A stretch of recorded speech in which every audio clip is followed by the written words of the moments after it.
After 48 days alone in the wilderness, a starving grizzly cub collapsed in the forest, skin clinging to bone, eyes dull, barely breathing. Everyone thought he was gone. But fate had other plans. What happened next would break the hearts of rescuers, rewrite everything they thought they knew about animal resilience, and leave a scar, deep and beautiful, on one man's soul. This isn't a fairy tale. It's real. And it starts with one breath, when no one thought he'd take another. Before we begin, make sure to subscribe to the channel, like this video, and turn on notifications. That way, we can keep bringing you true emotional stories from the wild that will stay with you long after the screen fades. The cub shouldn't have survived a week.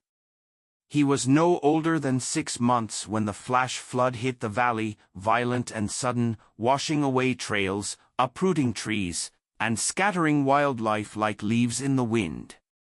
His mother had fought to save him, witnesses said, but she was gone by the time rangers arrived.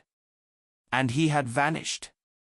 For 48 days, no one saw him, not the hikers, not the researchers, not even the aerial drones scanning the burn-scarred forests after the flood. It was late July when a lone wildlife tracker, Daniel Reeve, found the first sign, claw marks, small and uneven, etched into a tree trunk near Bitter Creek. Then came the scat. Then fur, snagged on a branch. Still, no one believed it could be the same cub until Daniel saw the drag marks. And then, just ahead in the underbrush, movement.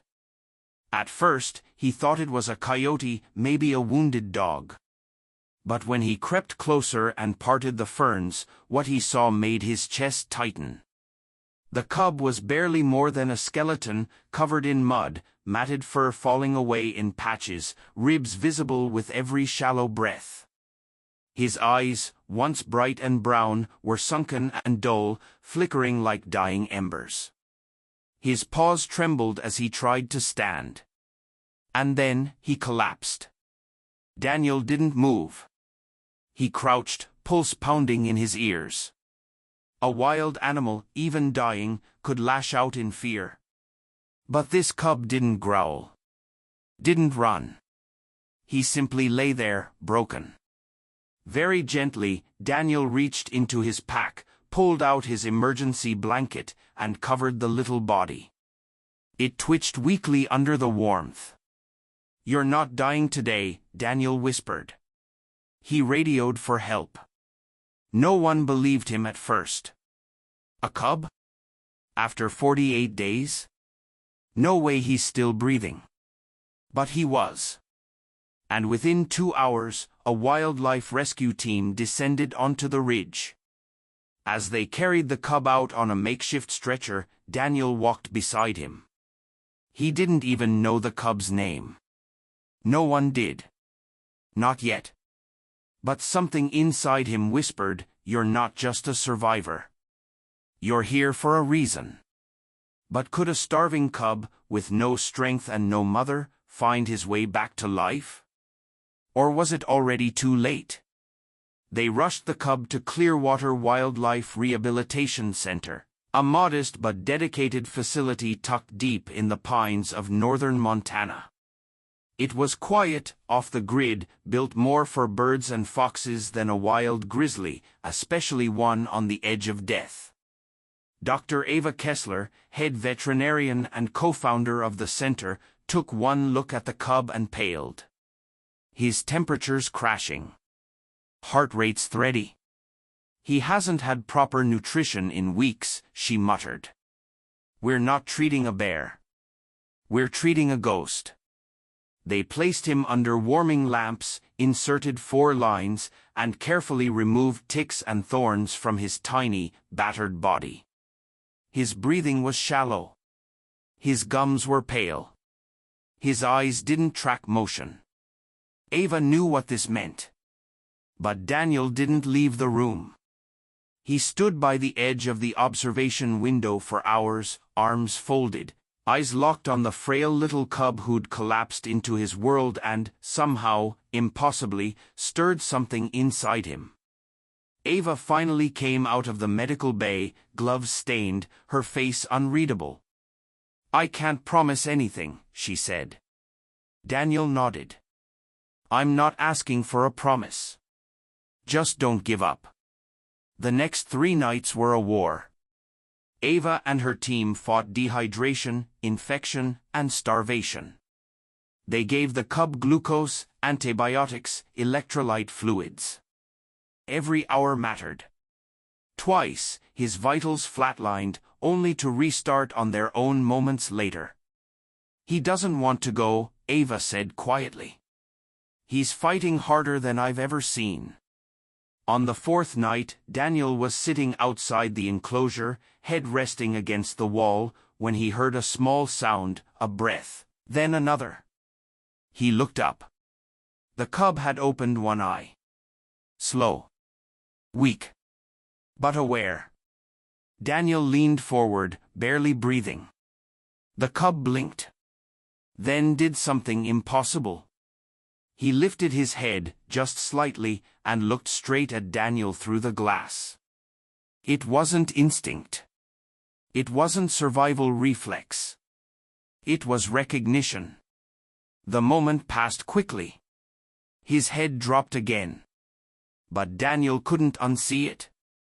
"Hey there, tough guy," he whispered. "You're still with us." Ava came in later and found Daniel still there. "He's not just a rescue," Daniel said.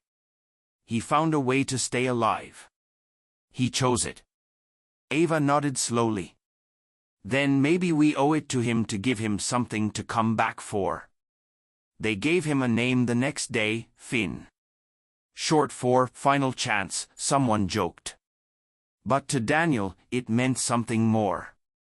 It meant fighter. Finn had opened his eyes, but would he ever walk again?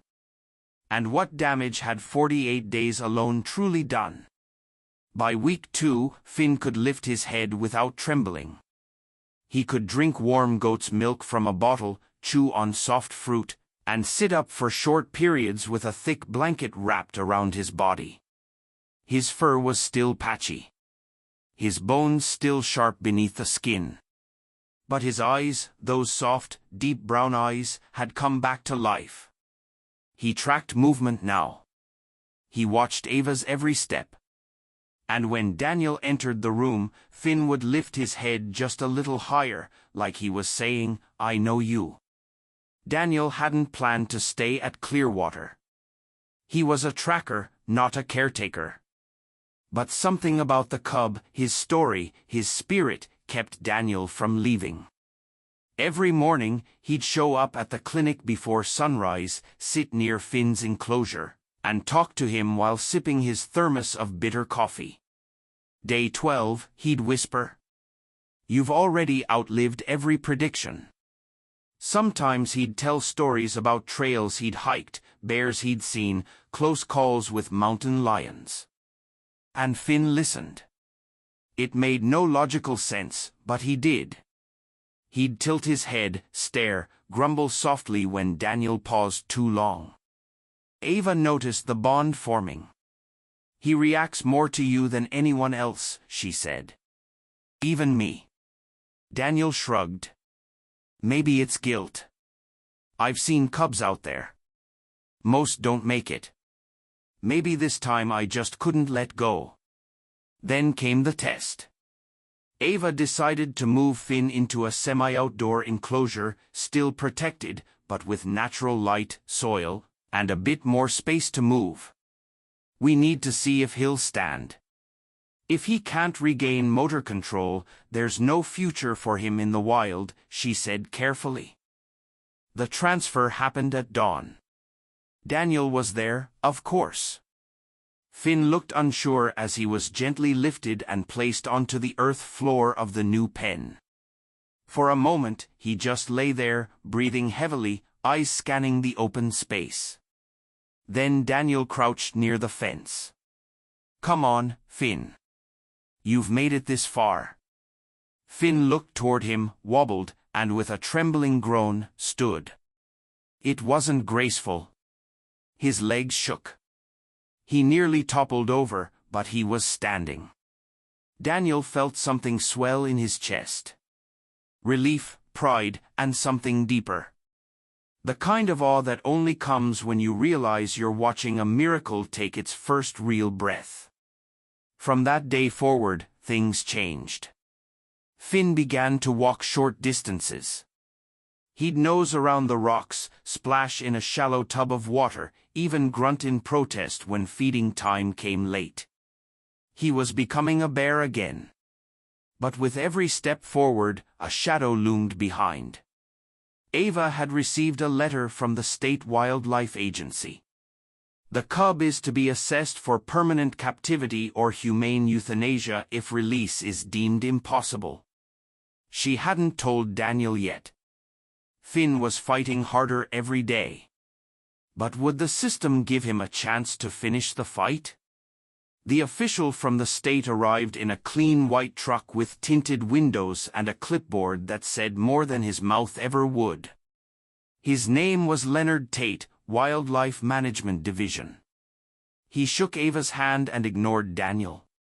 "I'm here to assess the viability of the specimen for long-term integration or relocation," he said flatly, already scribbling notes. Ava bristled. "You mean the cub?" But Leonard wasn't listening. He was already walking toward the enclosure where Finn was sleeping in a nest of dry hay and shredded cloth, one paw curled beneath his chin. "He's awake during daylight?" "Yes," Ava replied. "Feeding himself with supervision. Mobility improving daily." Leonard frowned. "Still limping." Daniel finally spoke. "He was half dead 16 days ago. He's alive now because he fought for every breath. That limp isn't weakness, it's survival."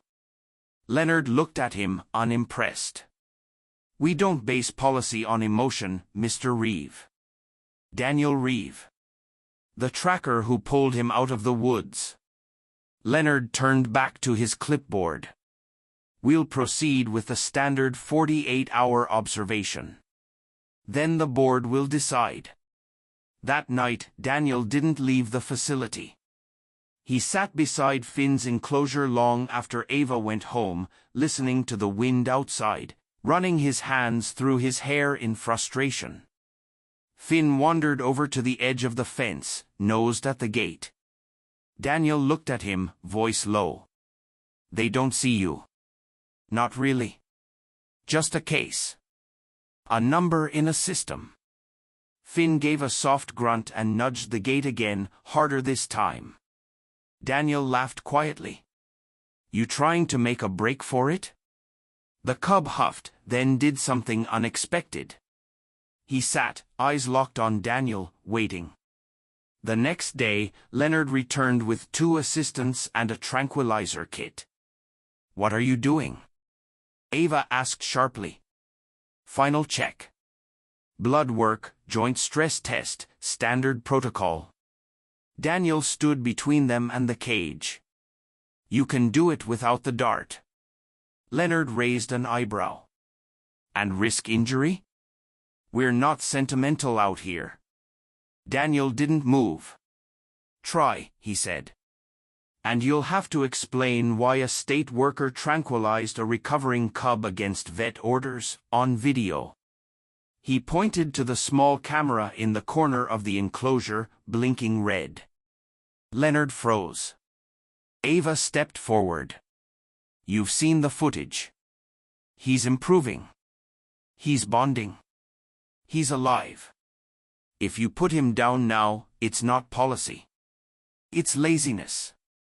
Leonard's jaw tensed. He lowered the tranquilizer. "This isn't over," he muttered, then turned and walked out. That night, Ava sat with Daniel in the hallway outside Finn's room. "They want to send him to a sanctuary in another state," she said. "Permanent captivity." Daniel stared ahead. "He deserves more than that.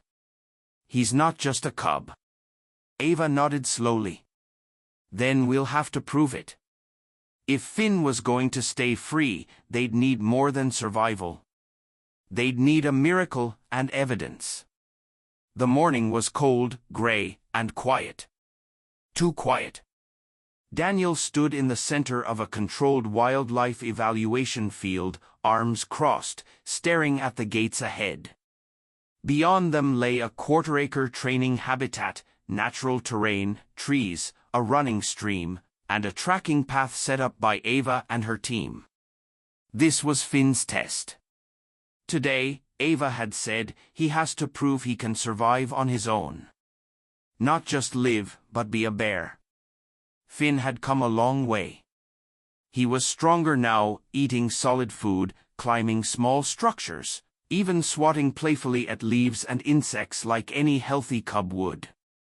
But this test wasn't about play. This test was about freedom. Leonard Tate stood nearby, clipboard in hand, stone-faced. Two wildlife board officials watched from a distance. The test begins when the subject enters the habitat, Leonard announced. He has 60 minutes to demonstrate self-sufficiency markers, environmental awareness, foraging instinct, threat response, and directional memory. Daniel whispered under his breath. He's not a lab rat. But Finn didn't wait for permission. As soon as the gate opened, the cub stepped forward, head high, body steady. The first few minutes were hesitant. Finn sniffed the air, padded slowly toward a cluster of rocks, and paused. Then something clicked. His muscles shifted. His nose went to the ground, and he moved with intent. He followed a scent trail planted by Ava, a buried fruit cache under pine needles. He found it within minutes and used his paws to uncover it. No hesitation. He scaled a small incline, splashed into the stream, shook water off his coat. Daniel felt his heart swell.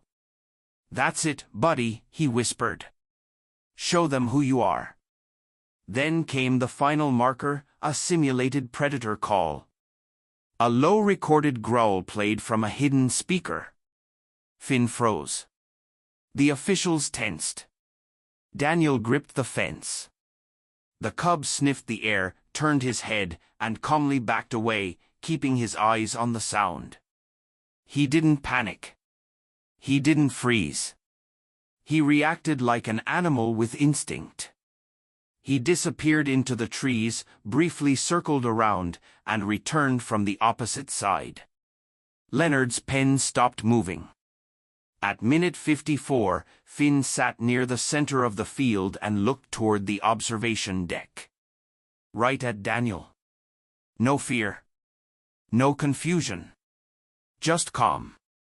"I've never seen anything like it," one of the officials murmured. Ava stepped forward, voice steady. "He's not just surviving, he's ready." Leonard said nothing, but for the first time, he didn't argue. That evening, Daniel sat beside Finn's enclosure as the light faded into amber. "You did it," he said, voice soft. "You showed them." Finn pressed his nose to the fence, not clawing, not begging, just there, with him. Together. Ava came in quietly, holding a sealed envelope. "The board's decision," she said. Daniel took it, heart pounding. He opened it, read the first line, then exhaled, long, deep, broken. Approved for release. But freedom comes with a price, and sometimes letting go is the hardest part of all. They set the release date for the end of the month. It gave Daniel 2 weeks, 14 days, to prepare. 14 days to say goodbye. But how do you say goodbye to something that saved you from your own silence? Because that's what Finn had done. Before the cub, Daniel's life had been drifting, day to day, job to job, alone but pretending not to care. But watching Finn crawl out of the edge of death and fight his way back, it changed everything. Clearwater Center cleared a large zone near the base of Wild Pine Ridge where Finn would be reintroduced. The land was protected, full of fresh water, natural food, and monitored from a distance. If he could make it there through the first month, he'd have a shot at a full wildlife. Daniel visited the site every other day, setting up markers, reviewing maps, studying known bear migration paths. Ava joined him once, silent most of the way. "You think he'll remember you?" she asked as they sat under a cedar. "I think he already does," Daniel said. Ava looked down. "You ready to let him go?" He hesitated, then, almost in a whisper, "No. But that doesn't matter. He earned this." Back at Clearwater, Finn had become stronger than ever. His coat had filled in. He'd gained weight. He was eating entirely on his own and sleeping curled up like any healthy bear his age. But his personality had changed too. He was more independent now, less reliant on Daniel's presence. Still aware, still connected. But something wild had returned to his eyes. It was working. He was leaving. On their last night together, Daniel sat inside Finn's enclosure, just once, quiet and still. No cameras. No staff. Just the two of them. He didn't speak for a while.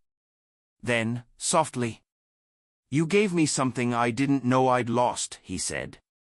"Purpose. Connection. A reason to fight." Finn lay beside him, head resting on his paw, chest rising and falling slowly. Daniel pulled something from his coat pocket, a strip of leather, worn and frayed. "It was my father's," he said, placing it near the bear. "For luck." Finn sniffed it gently, then lay his head down again, eyes closing. It was enough. The next morning, the sun rose early. The gate was opened. The handlers stepped back.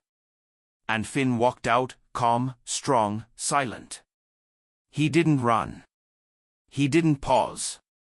But just before he disappeared into the tree-line, he stopped, turned, and looked back.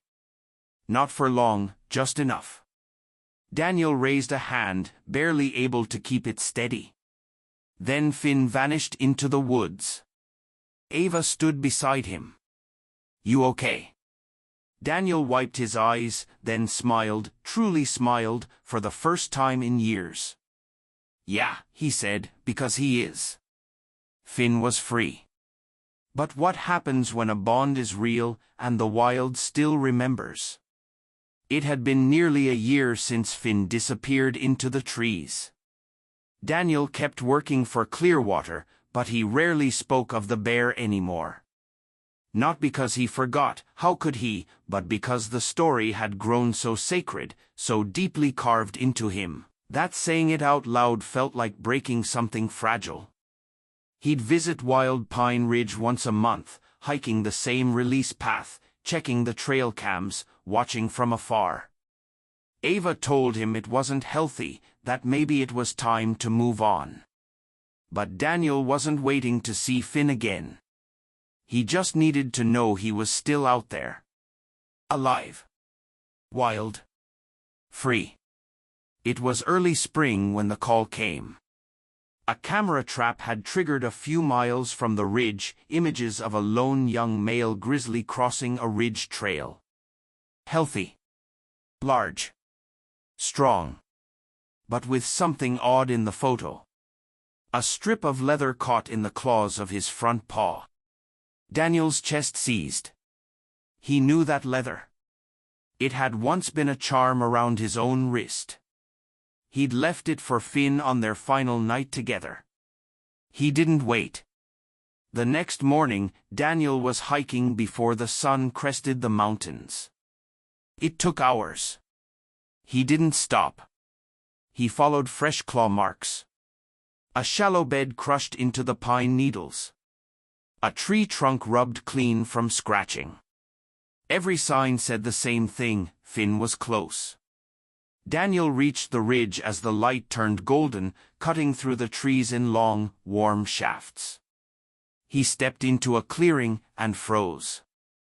At the far end, standing with his head low, was Finn. Bigger. Stronger. Wiser. But unmistakably him. They stared at each other across a breathless stillness. Neither moved. Daniel swallowed hard. "You remember me?" he asked, barely louder than the breeze. Finn didn't growl. Didn't flee. He walked forward, slowly, deliberately. Within 20 feet, he stopped and huffed. A soft, low sound that hit Daniel like a thunderclap. It was the same sound he'd made in the enclosure. In the tent. That day in the field.